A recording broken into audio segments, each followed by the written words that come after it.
Oke, coba perhatikan dulu. Hari ini Ibu akan menjelaskan mengenai circular flow 4 sektor, ya. Kalian bisa melihat ini adalah circular flow 4 sektor, ya. Kenapa disebut 4 sektor? Karena pelaku ekonomi terdiri dari 4, yaitu siapa saja?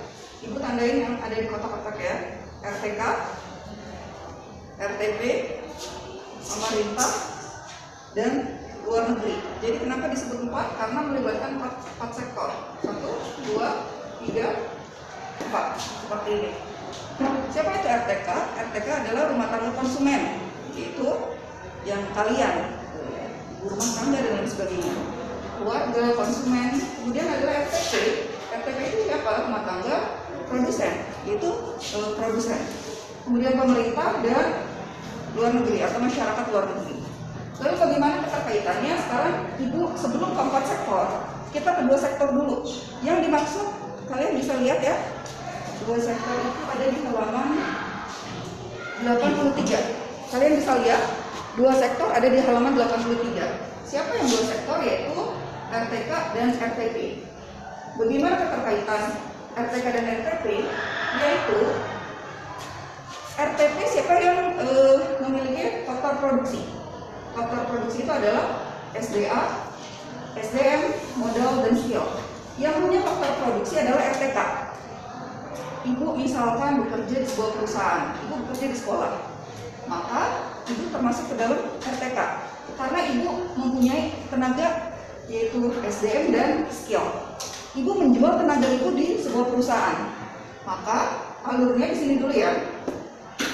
Si RTK, alurnya di panah, ya, memiliki faktor produksi, diserahkan kepada RTP. Diserahkan kepada RTP. Ibu punya tenaga, skill. Ibu juga punya SDM di sini. Ibu termasuk SDM. Maka Ibu menyerahkan SDM Ibu dan skill Ibu untuk bekerja di sebuah perusahaan. Sehingga alurnya adalah tanahnya, ya, dari RTK memiliki ini, kemudian diserahkan kepada produsen atau perusahaan. Bisa dipahami? Nah, itu jalur yang pertama. Perusahaan, ketika ini misalkan di sebuah perusahaan, Ibu sudah bekerja di sana, Ibu sudah menyerahkan faktor produksi Ibu. Ketika Ibu menyerahkan faktor produksi, itu tidak diberikan secara cuma-cuma. Karena kenapa? Perusahaan harus bayar Ibu. Bisa dipahami? RTK memiliki SDL. Ada misalkan kamu, orang tuamu punya sebidang tanah, kamu sewakan kepada produsen. Atau seperti Ibu bekerja di sebuah perusahaan, Ibu berikan SDM Ibu. Atau misalkan modal di sini adalah kamu memiliki kelebihan uang, ingin kamu investasikan ke perusahaan atau RTP. Atau Ibu punya skill Ibu di bidang guru, ya, Ibu berikan kepada perusahaan.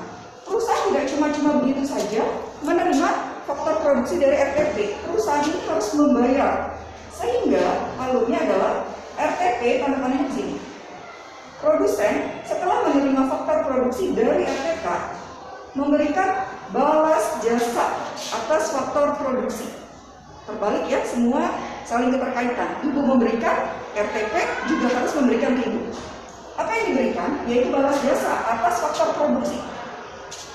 Produsen memberikan balas jasa kepada konsumen. Maka tanda tangannya gini. Apa yang diberikan, Bu? Tergantung apa yang RTK berikan kepada produsen.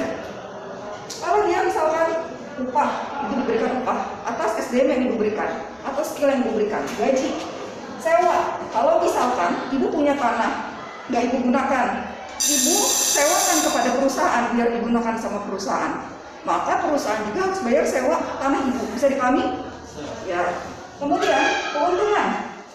Keuntungan di sini adalah keahlian atau modal, skill. Modal ini. Ibu sudah menginvestasikan uang Ibu di perusahaan, maka perusahaan itu harus membayar balas jasa dan modal yang sudah Ibu berikan di perusahaan. Biasanya berupa apa? Biasanya berupa pembagian keuntungan. Ibu udah ngasih 10 juta kepada perusahaan, dikelola uang Ibu untuk membangun perusahaannya. Nah, perusahaannya untung, Ibu harus kedapatan balas jasa atas modal yang diberikan kepada perusahaan berupa apa? Pembagian keuntungan.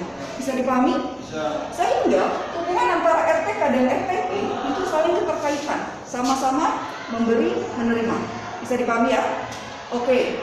ini mengenai faktor produksi. Nah, sehingga kamu tahu nggak pernah mendengar apa itu pasar? Pasar. Pasar itu adalah tempat bertemunya pembeli dan penjual. Kalau tentang faktor produksi, konsumen menjual faktor produksi kepada RTP beli. Sehingga di sini ada transaksi jual beli faktor produksi. Ada jual beli faktor produksi. Ibu punya sebagai konsumen, ibu punya RTP-nya, punya faktor produksinya, sedangkan produsen butuh faktor produksinya, sehingga ibu jual, dia beli. Bisa dipahami?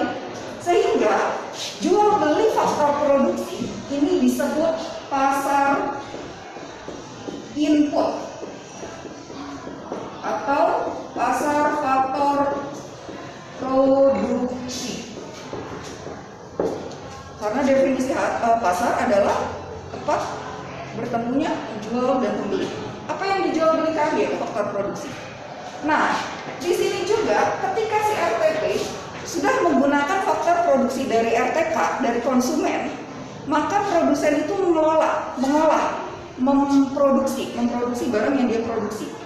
Sehingga RTP sudah menghasilkan barang, misalkan tadi kamu kemarin jual beli soto. Kamu sudah menggunakan tenaga ibu untuk membuat soto. Nah, produknya sudah dihasilkan, yaitu soto sudah jadi.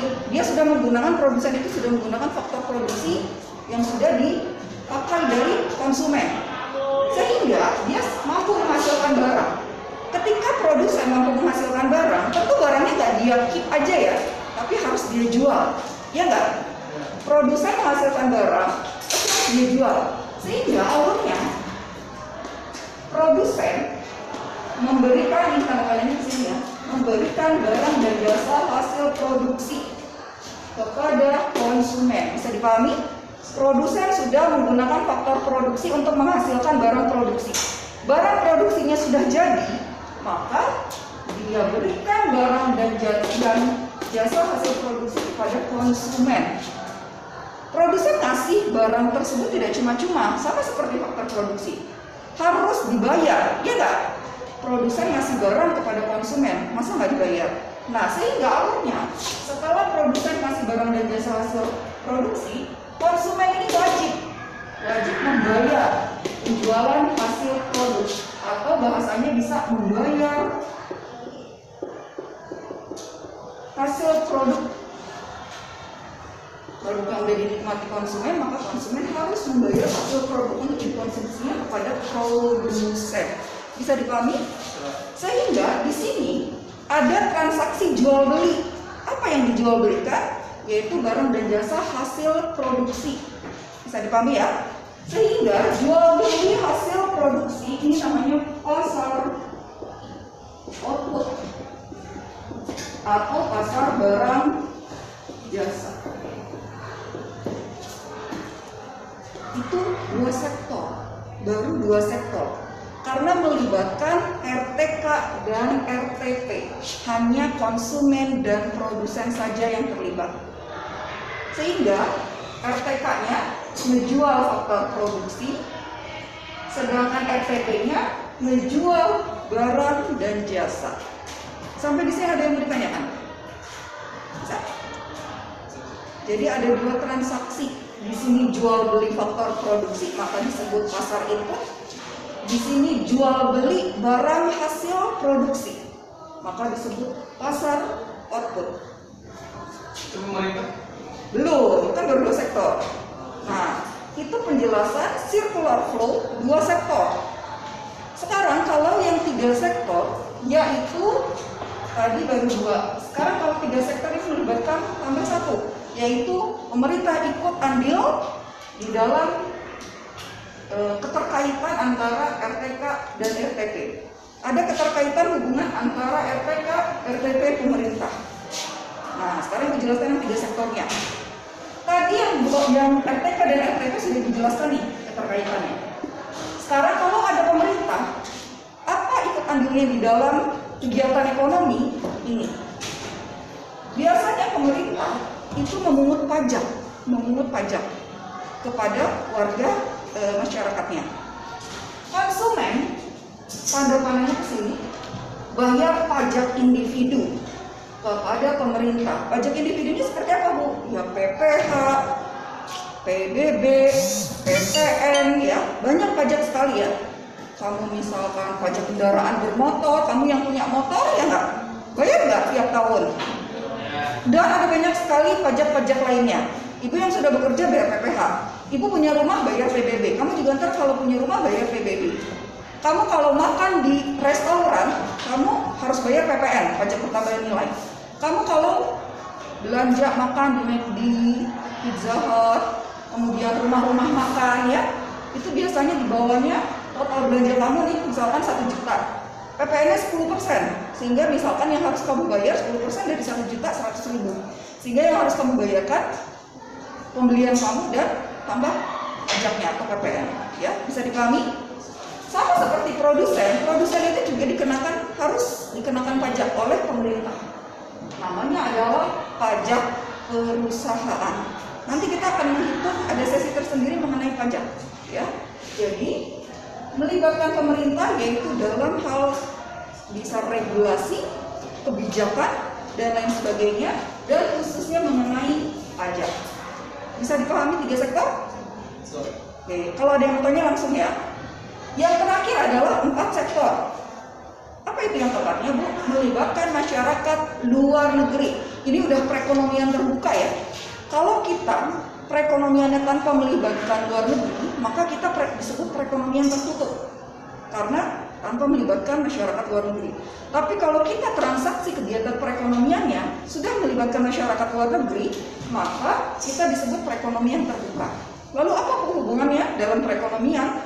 Yaitu keterkaitan antara ekspor dan impor. Maka di sini untuk masyarakat luar negeri keterkaitannya adalah dengan RTP. Diagramnya ini tanda panah RTP ke masyarakat luar negeri, ekspor atau impor. Tanda panahnya dari produsen ke masyarakat luar negeri, ekspor atau impor? Ekspor. Karena produsen menjual barang ke luar negeri, maka dilakukan ekspor. Ini di sini ekspor. Sedangkan kita juga terkadang membeli barang dari luar negeri Indonesia.